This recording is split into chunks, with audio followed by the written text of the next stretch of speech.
अस्सलाम वालेकुम दोस्तों। उम्मीद करता हूँ कि आप सब खैरियत से होंगे और अल्लाह ताला से दुआ है कि अल्लाह हम सबको हमेशा खुश रखे, महफूज रखे और हम लोगों की परेशानियाँ ख़त्म करे। आज मैं आप लोगों के लिए एक नई सीरीज़ का आगाज़ करने जा रहा हूँ, जिसमें मैं आपको सुनाऊँगा वाक़यात अनोखे, डरावने और ख़ौफ़नाक। इस सिलसिले का आगाज़ करने से पहले मेरी आप सबसे गुजारिश है कि इस चैनल को सब्सक्राइब कर लें और बेल आइकन प्रेस कर दें, ताकि आपको मज़ेदार वाक़यात सुनने को मिलते रहें। कहते हैं कि जब इंसान इन मखलूक़ात का ज़िक्र करता है तो ये मखलूक़ात भी इन बातों में दिलचस्पी लेने लगती हैं और उनके इर्द गिर्द मौजूद होती हैं। तो इसलिए मेरी आप सबसे गुजारिश है कि पहले वाक़े की तरफ जाने से पहले आप आयतुल कुर्सी पढ़ के फूंक लीजिए, ताकि अल्लाह ताला हम सबको इन चीज़ों से महफूज रख सके। तो वाक़यात का सिलसिला शुरू करने के लिए मैं सबसे पहले अपने साथ हुए कुछ वाक़यात आप लोगों के साथ शेयर करना चाहता हूँ।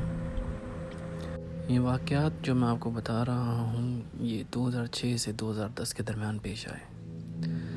हम जिस इलाके में रहते थे, हमारे घर से 2 घर छोड़कर एक कब्रिस्तान था और हमारा घर कॉर्नर का था। दूसरे कॉर्नर पे नानी का घर था, तीसरे कॉर्नर पे एक और हमारे हमसाए थे, वो रहते थे, जबकि चौथा कॉर्नर प्लॉट था जो खाली था, जिसकी सिर्फ 4 दीवारी थी। इसका मैं आपको आगे चल के बताऊंगा। अक्सर वहाँ पर छोटे मोटे वाक़यात होते रहते थे। हमारा जो सिक्योरिटी गार्ड था, रात को जब बैठते थे उसके साथ बातें करते थे, तो वो हमें बताता था कि हाँ कोई नज़र आता है, कोई आता जाता है। बहरहाल हम शौक़ से सुनते भी थे, एंजॉय करते थे। और एक दफ़ा हुआ ये कि नानी के घर में सामने जब सब सो रहे थे, तो अचानक मेरे मामू का बेटा जो 2 से 3 साल का था, वो उठा और ज़ोर ज़ोर से बोलना शुरू हो गया कि इसको बाज करवा लो, ये मुझे तंग कर रहा है। तो जब मामू और मामानी की आँख खुली, उन्होंने पूछा कि कौन तंग कर रहा है। तो उसने अपने बड़े भाई का नाम लिया कि वो देखें, भाई सोफे पर बैठा है, हंस रहा है और मुझे तंग कर रहा है, इसको बाज करवा लें। मेरे मामू ने कहा बेटा वहाँ कोई नहीं है, जबकि वहाँ पे वाकई कोई नहीं था, क्योंकि मामू का बड़ा बेटा वो अपने माँ बाप के साथ सो रहा था।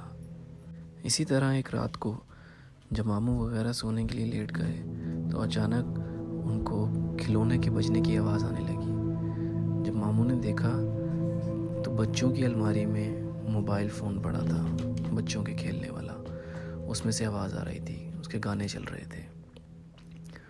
मामू ने उसको बंद किया और उसको वापस रख दिया। अभी बिस्तर पर आकर लेटे ही थे कि उसने दोबारा चलना शुरू कर दिया, दोबारा आवाज़ आना शुरू हो गई। मामू उठ कर गए और मामू ने उसके सेल निकाल दिए कि अब नहीं चलेगा, हो सकता है ख़राब हो गया हो।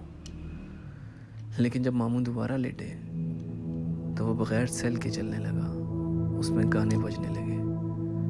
ये देखकर मामू डर गए। मामू ने उसको निकाला, तोड़ा और डस्टबिन में फेंक दिया। उसके बाद उसमें से आवाज़ नहीं आई।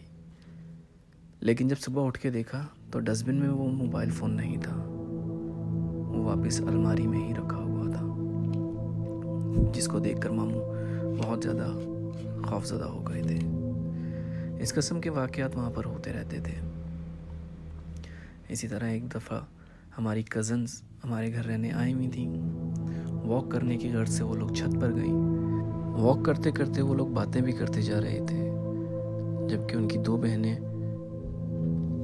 खड़ी होकर आपस में बातें कर रही थीं। उनका मुंह हमारी नानी के घर की तरफ था। अचानक बातें करते करते उनका ध्यान जब सामने नानी की छत पर गया, तो वहाँ पर उन्होंने देखा कि एक औरत सफ़ेद साड़ी में उनके सामने छत पर खड़ी उनको देख रही है और उसकी आंखें सितारे की तरह चमक रही थीं। उन्होंने घबरा कर एक दूसरे को देखा और जब दोबारा वहाँ पर देखा तो वहाँ पर कोई भी नहीं था। ऐसे वाक़यात अक्सर वहाँ पर होते रहते थे। हर वीकेंड पे हफ्ते की रात को हम लोग क्रिकेट खेला करते थे। इसी तरीके से एक वीकेंड पर हम लोग क्रिकेट खेल रहे थे। मैं, मामू, उनके बच्चे और हमारे मोहल्ले के और हमारे दोस्त, हम लोग सब वहाँ पर मौजूद क्रिकेट खेल रहे थे। रात का वक्त था। तो हमारी गली जहाँ पर एंड होती थी वहाँ पर एक जंगले का गेट लगा हुआ था ताकि कोई गैर बंदा वहाँ से ना आ सके, और दूसरी जंगले की दूसरी तरफ नाला था। हम उस तरफ विकेट लगाकर मैच खेलते थे और उस तरफ कीपर खड़ा हुआ था करता था। तो कीपर के साथ मेरे मामू का बेटा भी खड़ा हुआ था कि अचानक उन दोनों की नज़र जब पीछे गई तो उन्होंने देखा कि जंगले के साथ एक आदमी लगकर खड़ा है और उसका चेहरा इंतहाई खौफनाक है। आधा चेहरा उसका जल कर बह रहा था जैसे, और वो हंस रहा था। हम लोगों ने उसको दूर से देखा लेकिन हमें उसका चेहरा साफ नज़र नहीं आ रहा कि अचानक वो बंदा वहाँ से गायब हो गया। उसके गायब होने के साथ ही हमें पड़ोस वाली आंटी के चीखने की आवाज़ आई, जो कि तीसरी मंजिल पर रहती थी। उनके बच्चे लाजमी हमारे साथ क्रिकेट खेल रहे थे। हम लोग फ़ौरन ऊपर की तरफ भागे। उन्होंने बताया कि कोई यहाँ पर फिर रहा था जिसका स्याह सा रंग था, तो उसको देखकर उन्होंने चीख मारी। यकीन कीजिए कि हम 15 से 20 लोग थे।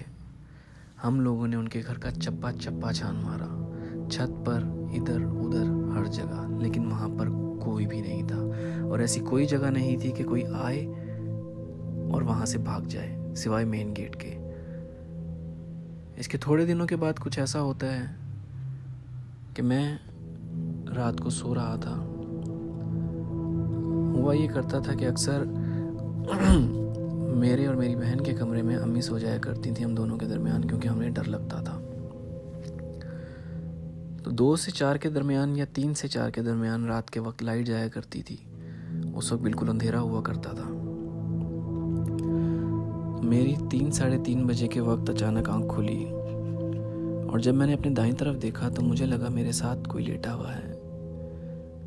मैंने सोचा कि अम्मी होंगी, पढ़ाई कर रही हैं इसलिए जाग रही हैं अभी तक। तो मैं आराम से उन्हीं की तरफ करवट लेकर लेट गया। उनकी तरफ जैसे ही मैंने करवट ली तो मेरा हाथ अचानक उनकी तरफ गया, तो वहाँ पे अम्मी की जगह खाली थी, वहाँ कोई नहीं लेटा हुआ था। और जबकि मैंने खुद देखा कि मेरे साथ कोई लेटा हुआ है, उसने मेरी तरफ देखा है और वो मुस्कुराया भी है। जब वहाँ कोई नहीं था, ये देखते साथ ही मेरी नींद भी उड़ गई और मेरी जान भी निकल गई। मैं अपनी तरफ से चिल्ला रहा था, घर वालों को आवाज़ दे रहा था, लेकिन कोई भी नहीं सुन रहा था। ये भी हो सकता है कि मेरे मुंह से आवाज़ ही ना निकल रही हो, खौफ के मारे आवाज़ भी नहीं निकल पा रही थी। 5-10 मिनट के बाद बहुत हिम्मत करके मैंने अपनी साइड टेबल पर रखा मोबाइल उठाया, टॉर्च ऑन करी और चलते चलते अपने वालिदैन के कमरे की तरफ गया। वहाँ देखा तो अम्मी वहाँ पर सो रही थी। मैंने उनको उठाया, मैंने कहा आप उधर आके सोएं। उन्होंने बोला क्या हुआ? मैंने कहा कुछ नहीं, मैं आपको सुबह बताऊंगा।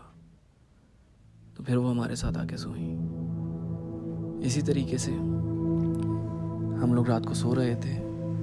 3:30 पौने 4 का दिन वक्त था। अचानक हमारी खिड़की की तरफ से हमें एक ज़ोरदार आवाज़ आई, इतनी ज़ोरदार आवाज़ कि हम लोग सोते सोते उठ गए। कमरे की खिड़की उस तरफ थी, वेंटिलेशन के लिए ऊपर जगह छोड़ी हुई थी, छत की तरफ से खुला था, उसके ऊपर जंगला लगा के उसको बंद किया था।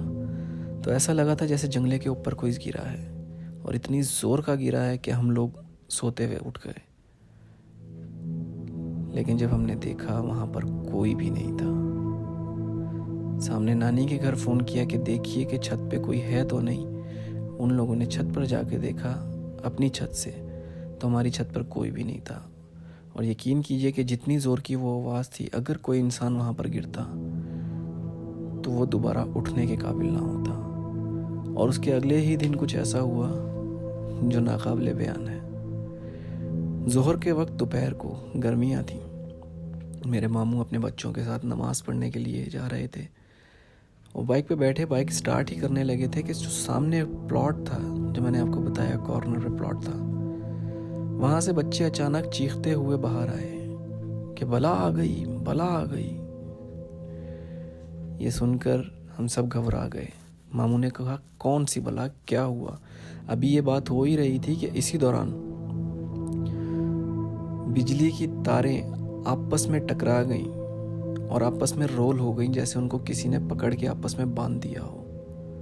जबकि हवा भी नहीं चल रही थी। तो जो बच्चे प्लॉट से चीखते हुए बाहर आए थे, उन्होंने कहा कि हमारी झोंपड़ी में एक बला बैठी है और वो हमें अब बुला रही है। उसके बड़े बड़े दांत हैं, बड़े बड़े नाखून हैं, गंदी सी आंखें हैं और वो हमें देखकर बुला रही है कि इधर आओ।